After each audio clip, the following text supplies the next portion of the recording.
Hello everyone, I'm actually going to talk in this video since I wanted to try something a little different. Feel free to skip ahead, I'll have some timestamps somewhere if you don't want to hear me yap for about a minute. Now for the other reason I am talking is because typing and timing every single word and then double checking them to then realize you messed up after you uploaded the video is rather time consuming. I also just wanted to give my thanks to everyone who had interacted or simply viewed the guides before. Originally it was meant for like one person and was surprised that it actually received positive reception. I also wanted to say I'm sorry if you did request for a guide on a specific challenge and I couldn't do it due to life issues or just not having a good strategy for the challenge despite having all these silly challenge rules. Anyways, I'm done yapping, let's just get started with the video. So, Matrix Maniac. On the surface level, seems pretty hard, beating knights 1 through 10 without getting hit. In reality, it's more of an annoyance, praying that you don't get hit by a random stray bullet or getting jump scared by a random scav. So in my opinion, I think the least annoying way to do Matrix Maniac would be to be Prophet, since you can scan an entire area without worrying about guessing if there's an enemy there or not. If you've seen other people do Matrix Maniac, they most likely used Vagabond for its speed, wave clearing, and Sledge Queen killing potential. Since there are so many videos on Vagabond doing Matrix Maniac, I won't be discussing further strategy on that, otherwise the video will be longer than the lore for this game. For this video, I'll be mostly covering how I did it with Prophet. So, what traits should you use? Without a doubt, use Professional. If I see someone beat Matrix Maniac without using Professional, I will personally come to their front door and give them their title. Professional makes the recoil very manageable or non-existent on some weapons, making it very easy to kill some troublesome targets like Sedge Queen, Yosef, AKM guards, or even just to spray into the horde. In most cases, the other traits that are used are Reliable and Paranoid, with Reliable making you reload faster and Paranoid making you aim faster and shoot some semi-automatic weapons such as the KSG faster.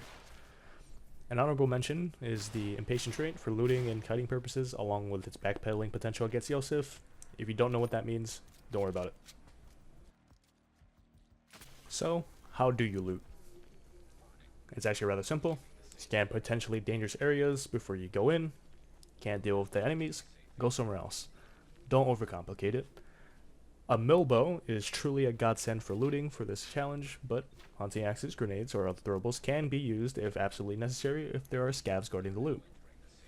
A simple rotation I used for looting was to go scan outpost, scan the middle of the map, scan mountain, and if I had enough time, scan crash site or around tower. Obviously this can vary depending on the situation, such as wanting to craft weapons, too many enemies, and so on and so forth. So, what do you loot? To start off with the blueprints, I highly suggest to have at least one high kappa, one AKM, one Milbo, and possibly a KSG if RNG allows it. The other blueprints are situational, but they are certainly viable if given enough ammo. More on that later. Speaking of ammo, it is very important to pick up the random ammo that is on the ground, tables, or wherever. You will be surprised on how much ammo you can get by just picking up scraps off the floor, so don't just leave them there. For general looting, I do recommend keeping any type of explosives like grenades, firebombs, remotes, and dynamite. I usually do scrap impact grenades or proximity mines, but they can be used as pseudo replacements for other explosives. For weapons, try to keep a gun for every ammo type. This means like keeping guns you probably wouldn't use in a normal evacuation run, since surprisingly, you can do wave defense with almost any gun, just some worse than others. Yes, even this abomination. For medicines like tablets and antibiotics, you just need to not hit stage 2 infection so you don't get a movement speed debuff. If you believe that you have enough for the rest of the game, stack and scrap them. Also, don't forget to scrap melee weapons if you can find a replacement for them. And also, scrap any healing items because you can't even get hit in this challenge anyways. Now, crates are almost a must in this challenge since they can turn the run around and do make up a fair portion of guns you will use to defend with. Some guns that are pretty much a must keep are the MP5, the one that uses short ammo, Aftomat, UMP, and the modded AKM, simply for the fact that they can kill Yosef and his guards before they can even shoot at you. The rest are situational, just make sure you try to have a gun for every ammo type. A big deciding factor for Matrix Maniac is, do you want to kill Sledge Queen or not? Killing Sledge Queen can make the challenge a lot simpler since you can just kill her without worrying about looting as much. On the other hand, killing Sledge Queen damages can be random itself, usually depending on the scavs or raiders having aimbot that day. Obviously, you can mitigate the risk by using dynamite or explosives, using the bridge or pillar as cover, or simply not missing headshots.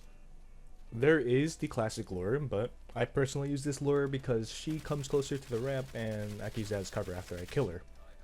In the actual winning run, I did not kill Sledge Queen because it was simply not needed.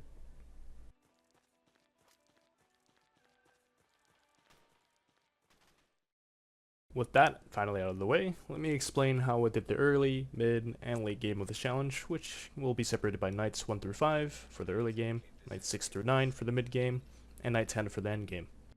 Keep in mind, I am already assuming that you can beat night 10 solo, so I will be simplifying many aspects of the wave defense and general looting and crafting. So, nights 1 through 5, or the early game, is probably where most of your runs will die, since your ability cannot carry you as much as the other perks. I would recommend to craft a mill bow as soon as possible to defend the early waves. Reason being is because you can consistently get ammo for it with just sticks from wood piles. If you have steel pungies, a mill bow can last you up to night 5 safely, since it will slow and finish off enemies that you had headshotted. If you do not have a mill bow, a high kappa is a good alternative to craft night 1. If you are using a high kappa or any other gun, I would recommend to try to conserve as much ammo as possible for nights 1 and 2 since ranged enemies start spawning night 3 and onwards. Depending on how good you are, you can melee nights 1 and 2, then for nights 3 and 4 you can shoot only the rage scavs and melee the rest, but feel free to experiment to see what you can get away with.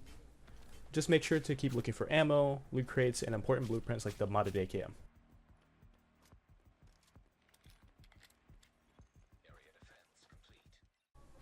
During the mid game, which are nights 6 through 9, looting stays relatively the same from the early game. By this time, I hope you have some explosives and firebombs. A tip I'll give you is to craft ammo for your gun during Scab War, since you will most likely have more than 300 scrap by now, and you probably won't go too far from the base to loot anyways. If you do not see a workbench in or around the mountain, simply just craft pavises if possible. No need to risk getting hit. Another small tip is to craft a modded pistol, RSAS, or even a modded rifle if you have a lot of spare ammo for them, so don't forget to check. For wave defense for these nights, I highly recommend using your guns that are decent for clearing larger groups of higher health enemies. A big threat is actually the Sledger and the Winchester scavs, making the bow nearly unviable considering how fast and tanky they are. You realistically do not need too many pavises, but having at least 4 by now should help against longer ranged enemies like the Alm or Remington scavs. A small tip is to hide behind 2 pavises instead of 1, since it is very likely they can shoot your hand through only 1 pavis. And of course, don't forget to use explosives, and use your profit scan to check if there are any scavs slowly approaching.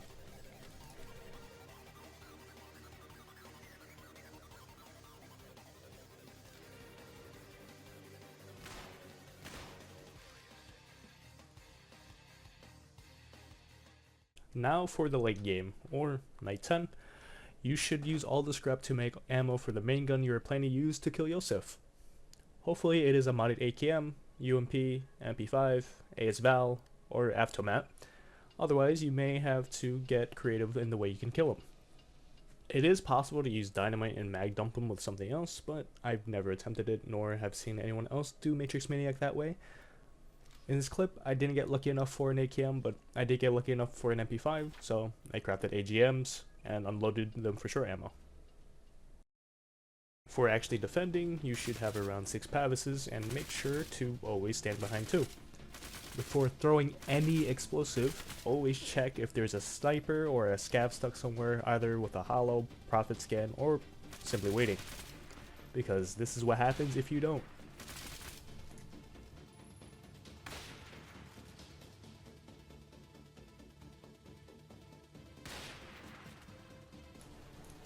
Once you kill the first 3 waves, guards will spawn on the 4th wave. If you have dynamite, feel free to use it, but it's not necessary. Simply kill them before they get in range to shoot. They have very similar range to a Remington scav. Just be careful of the grenades they throw.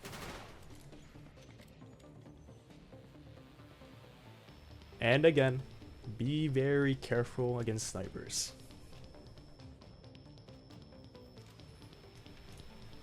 Now for Yosef, I recommend standing near where I am standing and shoot his head. Most bullets should land if you aimed correctly, since he is running in a straight line. Then just reposition behind your paths again and clear the rest.